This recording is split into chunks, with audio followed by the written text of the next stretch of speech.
नमस्कार दोस्तों, कैसे हैं आप सभी। मैं विष्णु कुमार आप सभी का अपने YouTube चैनल के इस वीडियो पर हार्दिक स्वागत करता हूं। दोस्तों, इस वीडियो में मैं आप लोगों को बिहार बोर्ड क्लास 12 के केमिस्ट्री सब्जेक्ट से संबंधित जो VBI ऑब्जेक्टिव प्रश्न है उसी को बताने वाला हूं। दोस्तों, जैसा कि आप सभी जानते हैं कि आप लोगों का फाइनल एग्जाम में 2025 में होने वाला है। जो भी बच्चे बिहार बोर्ड से इंटरमीडिएट का फाइनल एग्जाम 2025 में देने वाले हैं, जिन जिन बच्चों का सब्जेक्ट यदि केमिस्ट्री है तो वे बच्चे इस वीडियो को ध्यान से देखेंगे। दोस्तों, मैंने इस वीडियो में टोटल 42 प्रश्न लिया है जो कि ऑब्जेक्टिव से संबंधित है। यदि दोस्तों आप लोग इस 42 प्रश्न में यानी कि इन 42 प्रश्नों में आप कम से कम अगर 20 प्रश्नों का भी जवाब सही दे देते हैं तो दोस्तों समझिए कि आपकी तैयारी बहुत ही अच्छी हो चुकी है केमिस्ट्री सब्जेक्ट में। तो आइए बिना देर किए स्टार्ट करते हैं अपने आज के इस वीडियो क्लासेज को। दोस्तों, यहाँ पर हमारे पास पहला सवाल है, आप लोग देख सकते हैं। बोला गया है यहाँ पर घोलक के 1 किलोग्राम में उपस्थित घुल के मोलों की संख्या को क्या कहते हैं। आप लोगों को बताना है कि घोलक यानी कि विलायक, ठीक है। घोलक को ही विलायक कहा जाता है और घुल को ही विलय कहा जाता है। पूछा जा रहा है दोस्तों आप लोगों से कि घोलक के 1 किलोग्राम में उपस्थित घुल यानी कि विलय के मोलों की संख्या को क्या कहते हैं। तो दोस्तों, घोलक के 1 किलोग्राम में उपस्थित घुल के मोलों की संख्या को कहा जाता है मोललता। इसलिए पहला का सही आंसर ऑप्शन नंबर बी होगा, इसे आप लोग याद रखिएगा। 2 नंबर सवाल में चलते हैं। दूसरा सवाल में पूछा गया है विद्युत अपघटन में ऑक्सीकरण एवं अपचयन क्रमशः होता है। विद्युत अपघटन की क्रिया में ऑक्सीकरण एवं अपचयन क्रमशः किस पर होता है, यही आप लोगों को बताना है। तो दोस्तों, यहाँ पर 2 का राइट आंसर हो जाएगा एनोड एवं कैथोड पर। ऑक्सीकरण की क्रिया होती है एनोड पर और अपचयन की क्रिया होती है कैथोड पर। इसलिए सही आंसर ऑप्शन नंबर ए होगा। तीसरा नंबर सवाल में पूछा गया है क्रिस्टल होते हैं, क्रिस्टल के कितने प्रकार होते हैं, जल्दी से बताइए आप लोग। क्रिस्टल कितने प्रकार के होते हैं। तो दोस्तों, क्रिस्टल जो होते हैं वो 4 प्रकार के होते हैं। इसलिए तीसरा का सही आंसर ऑप्शन नंबर ए होगा। 4 नंबर सवाल में पूछा गया है कॉपर निष्कर्षण की प्रगलन क्रिया में निर्मित धातु मल का रासायनिक संगठन है। कॉपर का जब निष्कर्षण होता है और जब निष्कर्षण के फलस्वरूप प्रगलन की क्रिया कराई जाती है तो दोस्तों प्रगलन की क्रिया में निर्मित धातु मल का रासायनिक जो संगठन होता है वो संगठन क्या है वही आपको बताना है, ठीक है। तो दोस्तों, यहाँ पर 4 का सही आंसर हो जाएगा यहाँ पर iron silicon oxide. Option number B आपका राइट आंसर होगा, ठीक है। 5 नंबर सवाल में पूछा गया है निम्नलिखित में किसका बंधन कोण सबसे अधिक है। इनमें से ऐसा वो कौन है जिसका बंधन कोण सबसे अधिक होता है। तो दोस्तों, 5 का यहाँ पर करेक्ट आंसर हो जाएगा कौन, तो ऑप्शन नंबर सी वाला, ठीक है। यहाँ पर BF3 को सिलेक्ट कर लेंगे, ठीक है। ऑप्शन नंबर जो सी होगा यही आपका राइट आंसर होगा 5 का। 6 नंबर सवाल में पूछा गया है हीलियम का सूत्र है। हीलियम का सूत्र क्या होता है, तो हीलियम का सूत्र होता है ओनली फॉर He। 6 का right answer option number A होगा। 7 नंबर सवाल में पूछा गया है नाइट्रोजन और ऑक्सीजन है। नाइट्रोजन और ऑक्सीजन एक प्रकार के अधातु हैं। क्या है, अधातु। इसलिए right answer option number B होगा। 7 का right answer option number B होगा। 8 नंबर सवाल में कहा गया है संक्रमण तत्वों को और किस नाम से जाना जाता है। जो संक्रमण तत्व होते हैं उन्हें किस और नाम से जाना जाता है, दोस्तों यही आप लोगों को बताना है। देखिए, जो संक्रमण तत्व होते हैं उन्हें दोस्तों रखा जाता है डी ब्लॉक के अंतर्गत। जो अंतः संक्रमण तत्व होते हैं उन्हें रखा जाता है एफ ब्लॉक के अंतर्गत। और साथ ही जो दोस्तों क्षारीय या फिर क्षारीय मृदा धातु वाले तत्व होते हैं उन्हें रखा जाता है एस ब्लॉक के अंतर्गत। और बाकी के जो शेष तत्व होते हैं उन्हें रखा जाता है पी ब्लॉक के अंतर्गत। तो यहां पर 8 का जो सही आंसर होगा दोस्तों वो हो जाएगा डी ब्लॉक तत्व, यानी कि ऑप्शन नंबर सी आपका 8 का सही आंसर होगा, ठीक है।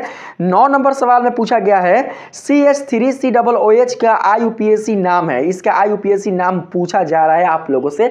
10 क्लास वाला क्वेश्चन यहां पर आ चुका है। तो दोस्तों इसका राइट आंसर क्या होगा, जल्दी से बताएंगे आप लोग। दोस्तों इसका जो सही आंसर होगा वो क्या हो जाएगा, वो हो जाएगा यहां पर एथेनोइक अम्ल। यहाँ पर है किसी में, हाँ यहाँ पर है ऑप्शन नंबर बी में।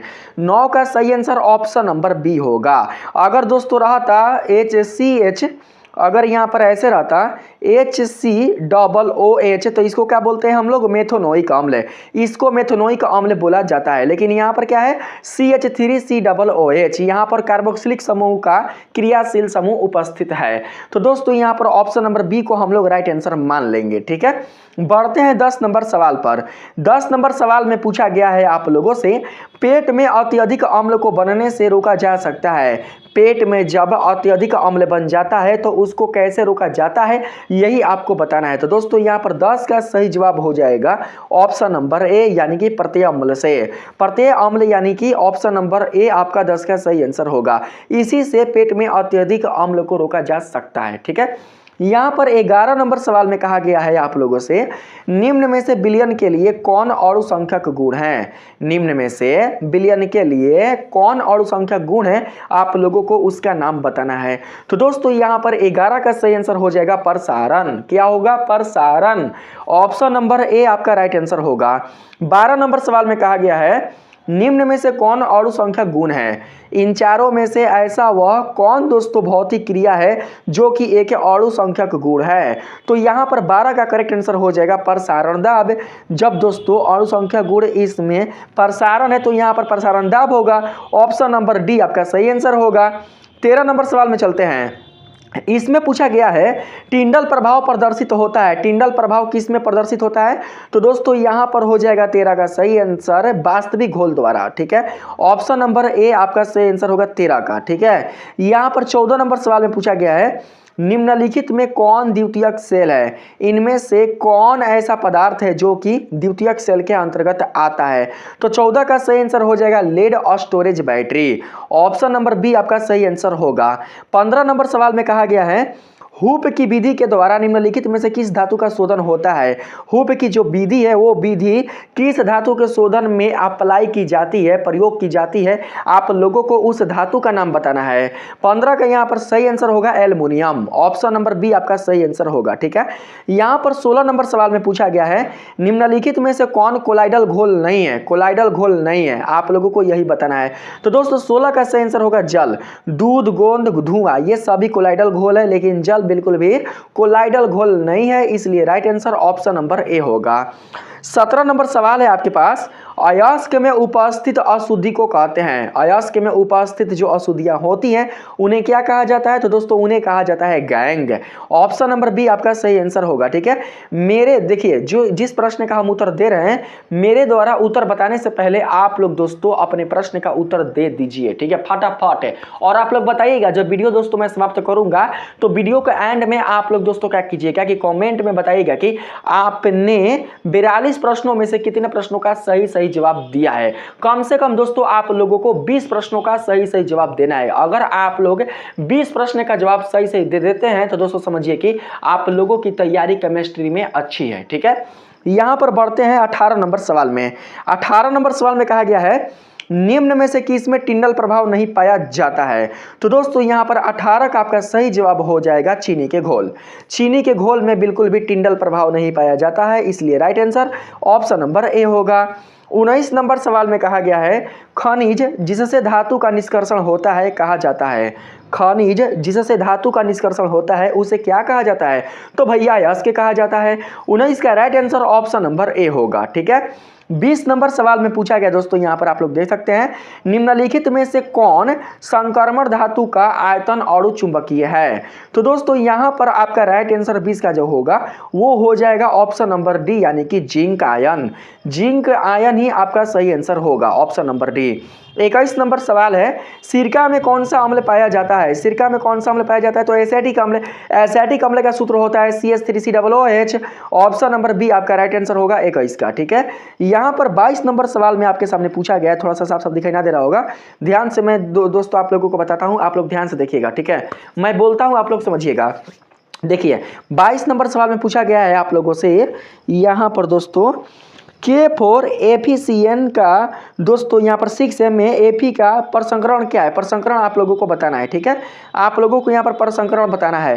तो 22 का दोस्तों यहाँ पर जो सही आंसर हो जाएगा वो हो जाएगा, जानते हैं क्या, वो हो जाएगा DsP2। DsP2 आपका राइट आंसर होगा, ऑप्शन नंबर ए। 23 नंबर सवाल में बोला गया दोस्तों, यहाँ पर 23 नंबर सवाल में पता ना क्या तो लिखा हुआ है, बुझा नहीं रहा है। बिगनाई अभिकर्मक तैयार करने में मोलक प्रयुक्त हो, शायद ये क्वेश्चन दोस्तों प्रयुक्त होता है, यहाँ पर घोलक प्रयुक्त होता है। मिठाई अभिकर्मक है, पता ना ये क्या तो दोस्तों लिखा हुआ है, साफ साफ दिखाई बिल्कुल भी नहीं दिख रहा है। बिगनाई अभिकर्मक, शायद बिगनाई है दोस्तों, बिगनाई अभिकर्मक तैयार करने में घोलक प्रयुक्त होता है। कौन सा घोलक प्रयुक्त होता है, आप लोगों को उस घोलक का नाम बताना है। यहाँ पर दोस्तों मैं आंसर बता देता हूँ, तो इसका यहाँ पर ईथर होगा। ठीक है, ईथर होगा सही आंसर। 24 नंबर सवाल में चलते हैं। ठीक है, इसमें पूछा गया है सांद्र, यानी कि बहुत ही ज़्यादा मात्रा वाला जो विलयन है उसी को बोलते हैं सांद्र। ठीक है, सांद्र H2SO4 से निर्जलीकरण, सांद्र H2SO4 से निर्जलीकरण, और उसके बाद यहाँ पर निम्नलिखित अल्कोहल में कौन 2 ब्यूटीन होता है। तो दोस्तों यहाँ पर जो सही ऑप्शन होगा वो क्या होगा, पूछा गया आप लोगों से सांद्र H2SO4 से निर्जलीकरण का निम्नलिखित अल्कोहल में कौन 2 ब्यूटीन देता है, कौन 2 ब्यूटीन देता है, यही प्रश्न है। तो दोस्तों 24 का यहाँ पर सही आंसर हो जाएगा butane 2 ol, option number C आपका सही आंसर होगा। यहाँ पर 25 नंबर सवाल में पूछा गया दोस्तों, कैल्शियम फॉर्मेट का शुष्क श्रवण होता है। कैल्शियम फॉर्मेट का शुष्क श्रवण यहाँ पर देता कौन है दोस्तों, तो 25 का सही आंसर हो जाएगा यहाँ पर ऑप्शन नंबर ए, यानी कि HCHO, ऑप्शन नंबर ए आपका सही आंसर होगा। थोड़ा क्वेश्चन साफ साफ दिखाई नहीं दे रहा है। यहाँ पर 26 नंबर सवाल में है, थोड़ा सा मैं यहाँ पर बड़ा कर देता रहा हूँ, आप लोग देखिएगा। यहाँ पर बोला गया है आइसोटोनिक विलयन वे हैं जिनके बराबर होते हैं, जिनके कौन बराबर होते हैं, आइसोटोनिक विलयन वे हैं जिनके बराबर होते हैं। तो जिनके बराबर कौन होते हैं भाई, तो दोस्तों यहाँ पर हो जाएगा पारासारिक, पारासारिक आपका राइट आंसर होगा, ऑप्शन नंबर ए। यहाँ पर 27 नंबर सवाल में पूछा गया दोस्तों, CHI3 में एंटीसेप्टिक क्रिया का कारण है। एंटीसेप्टिक क्रिया का कारण कौन है, तो दोस्तों 27 का यहाँ पर सही आंसर हो जाएगा आयोडीन मुक्त होकर निकलना, ऑप्शन नंबर बी आपका सही आंसर होगा। 28 नंबर सवाल में कहा गया है निम्नलिखित में कौन सा प्रथम पंक्ति का संक्रमण तत्व नहीं है। प्रथम पंक्ति का पूछा गया है। तो दोस्तों यहाँ पर 28 के लिए जो सही आंसर होगा वो हो जाएगा मैग्नीशियम, ऑप्शन नंबर सी आपका राइट आंसर होगा, क्योंकि मैग्नीशियम दोस्तों आ जाता है एस ब्लॉक में। ठीक है, यानी कि दोस्तों ये हो जाएगा आपका लगभग, जानते हैं ये द्वितीय पंक्ति का होगा, द्वितीय पंक्ति का। यहाँ पर चलते हैं हम लोग दोस्तों 29 नंबर सवाल में। 29 नंबर सवाल है ग्लूकोज है। ग्लूकोज क्या है, तो दोस्तों जो ग्लूकोज है वो एक प्रकार का हेक्सोज है। क्या है, हेक्सोज, ऑप्शन नंबर डी आपका सही आंसर होगा। 30 नंबर सवाल में पूछा गया है पैरासीटामोल है। पैरासीटामोल क्या है, तो पीड़ा हरी। 30 का सही आंसर हो जाएगा यहाँ पर दोस्तों पीड़ा हरी तो नहीं होगा, प्रतिजैविक होगा, प्रतिजैविक होगा जी, option number B, option number B 30 का सही आंसर होगा। ठीक है, यहाँ पर 31 नंबर सवाल में पूछा गया आप लोगों से एल्किन साइनेडो के पूर्ण जल अपघटन से उत्पाद बनता है। आप लोगों को बताना है कि एल्किन साइनेडो के पूर्ण जल अपघटन से जो उत्पाद बनता है उस उत्पाद का नाम क्या है। 31 का यहाँ पर करेक्ट आंसर आपका हो जाएगा एमीन। क्या होगा, एमीन, ऑप्शन नंबर ए आपका सही आंसर होगा दोस्तों, इसे आप लोग सिलेक्ट कर लीजिएगा। 32 नंबर सवाल में पूछा गया है 1E 2E और 3E। ठीक है, यहाँ पर शायद दोस्तों डिग्री हमको लग रहा है, 1 डिग्री 2 डिग्री 3 डिग्री अल्कोहल में अंतर ज्ञात करते हैं। ये ज्ञात कौन करते हैं दोस्तों, तो यहाँ पर 32 का सही ऑप्शन हो जाएगा आपका इनमें से सभी। ऑक्सीकरण विधि, लुकास प्रतिकारन जांच, विक्टर मेयर परीक्षा, ये सभी क्या करते हैं, ये सभी दोस्तों 1 डिग्री 2 डिग्री और 3 डिग्री अल्कोहल में अंतर की जांच करते हैं। ठीक है, यहाँ पर 33 नंबर सवाल में पूछा गया है निम्नलिखित में कौन सबसे कम वाष्पशील है। सबसे कम वाष्पशील कौन है, तो दोस्तों 33 के यहाँ पर सही आंसर हो जाएगा जल, ऑप्शन नंबर डी आपका सही आंसर होगा। 34 नंबर सवाल में कहा गया है मोहर लवण का सूत्र है। मोहर लवण का सूत्र कौन है इनमें से, तो दोस्तों 34 का जो सही ऑप्शन हो जाएगा वो हो जाएगा यहाँ पर आयरन सल्फेट, और फिर यहाँ पर हो जाएगा ammonium sulphate into 7H2O, option number C आपका सही आंसर होगा। ठीक है, 35 नंबर सवाल में कहा गया है निम्न में से दुर्बलतम लिगेंड का उदाहरण है। आप लोगों को बताना है कि इनमें से सबसे दुर्बलतम, ठीक है, सबसे कमजोर लिगेंड का उदाहरण कौन है, ठीक है। तो 35 का यहाँ पर सही जवाब हो जाएगा क्लोरीन, क्लोरीन लिगेंड। यहाँ पर ऑप्शन नंबर दोस्तों हम लोग ए को सिलेक्ट कर लेंगे। 36 नंबर सवाल में कहा गया है एसिड क्लोराइड से कीटोन बनाने के लिए प्रयुक्त अभिकर्मक है। एसिड क्लोराइड से कीटोन बनाने के लिए प्रयुक्त जो अभिकर्मक है उस अभिकर्मक का नाम आप लोगों को बताना है।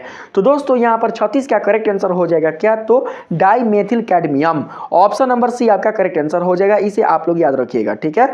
यहाँ पर चलते हैं 37 नंबर सवाल पर। 37 नंबर सवाल में कहा गया दोस्तों एनेलिन एवं एस्टिल्डेहाइड प्रतिक्रिया कर बनाते हैं। देखिए दो ठो यहाँ पर यौगिक है, कौन कौन, एनेलिन एवं एस्टिल्डेहाइड प्रतिक्रिया कर बनाते हैं। क्या बनाते हैं भैया, तो आप लोगों को यही बताना है। यहाँ पर दोस्तों जो 37 का करेक्ट आंसर होगा वो हो जाएगा सिक्फास बेस। यहाँ पर सिक्फास बेस आपका राइट आंसर होगा। 38 नंबर सवाल में पूछा गया दोस्तों आप लोगों से विटामिन सी का मुख्य स्रोत है। विटामिन सी का मुख्य स्रोत क्या है, तो 38 का यहाँ पर करेक्ट आंसर हो जाएगा नींबू तथा संतरा। ऑप्शन नंबर ए आपका सही आंसर होगा। 39 नंबर सवाल है दोस्तों आपके सामने, यहाँ पर मिथाइल एमीन को बनाया जा सकता है। मिथाइल एमीन को बनाया जा सकता है किसके द्वारा, तो दोस्तों आपके सामने दो ठो यहाँ पर विधि आ चुका है और दो ठो विधि मैं आप लोगों को और दिखाता हूँ। देखिए मैं बता देता हूँ आप लोगों को, इन दोनों में से ही कोई एक राइट ऑप्शन होगा, ठीक है, बता दीजिए। और नहीं तो दोस्तों और है यहाँ पर देख सकते हैं, है ना दुगो, जो कि दोस्तों ये दोनों नहीं होंगे। मैं आप लोगों को पहले ही बोल रहा हूँ ये दोनों नहीं होंगे। तो आप लोग क्या करिए कि इन्हीं दोनों विधियों को देखकर बताइए कि इन दोनों में कौन राइट ऑप्शन होगा। तो दोस्तों अगर आप बताए होंगे तो अच्छी बात है, नहीं बताए होंगे तो मैं बताता हूँ। यहाँ पर राइट आंसर होगा ऑप्शन नंबर बी, यानी कि हॉफमैन्स ब्रोमाइड अभिक्रिया द्वारा। ऑप्शन नंबर बी आपका सही आंसर होगा। यहाँ पर चलते हैं 40 नंबर सवाल पर। 40 नंबर सवाल में कहा गया दोस्तों निम्नलिखित में से कौन सा संगणक बहुलक नहीं है, संगणक बहुलक नहीं है। तो दोस्तों यहाँ पर 40 का जो करेक्ट आंसर आपका होगा वो हो जाएगा ऑप्शन नंबर डी, यानी कि डेक्रोन। डेक्रोन ही आपका राइट आंसर होगा। 41 नंबर सवाल में पूछा गया है गिल्सरॉल है एक, गिल्सरॉल क्या है, तो दोस्तों गिल्सरॉल जो है वो एक प्रकार का ट्राईहाइड्रिक अल्कोहल है, इसलिए ऑप्शन नंबर डी हमारा राइट आंसर होगा। 42 नंबर सवाल में पूछा गया है निम्नलिखित में से किसके द्वारा फॉर्मिक अम्ल एवं फॉर्मल्डिहाइड में अंतर किया जा सकता है।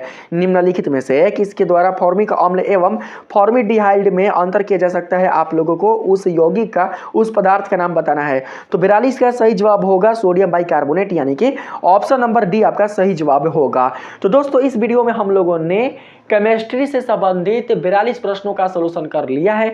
मुझे उम्मीद है कि आप लोग दोस्तों 20 प्रश्नों से ज़्यादा ही दोस्तों आप लोग सही से जवाब दिए होंगे, यानी कि 20 प्रश्नों से ज़्यादा प्रश्नों का ही आप लोगों ने सही से जवाब दिया होगा। जिन बच्चों का बिल्कुल भी 20 प्रश्न भी सही नहीं हुआ है वे बच्चे अपने केमिस्ट्री सब्जेक्ट पर बहुत ही ज़्यादा ध्यान देंगे, क्योंकि अभी भी उनके पास 1 महीना शेष बचा हुआ है, ठीक है। दिसंबर को छोड़ दीजिए, क्योंकि हम लोग दिसंबर में इंटर कर चुके हैं, दिसंबर को छोड़ दीजिए, 1 महीना शेष है आपके पास ओनली फॉर जनवरी में जितना हो सके आप लोग जी जान लगा दीजिए, जितना हो सके उतना दोस्तों आप लोग अपने पढ़ाई पर ध्यान दीजिए और अपनी तैयारी को मजबूत कर लीजिए। वीडियो अगर पसंद आया तो वीडियो को एक लाइक जरूर से कीजिएगा। अगर आप लोग दोस्तों अपने दोस्तों में इस वीडियो को शेयर करना चाहते हैं तो आप लोग इस वीडियो को जरूर से शेयर कीजिएगा। मिलता है फिर से एक नए वीडियो के साथ, तब तक के लिए धन्यवाद।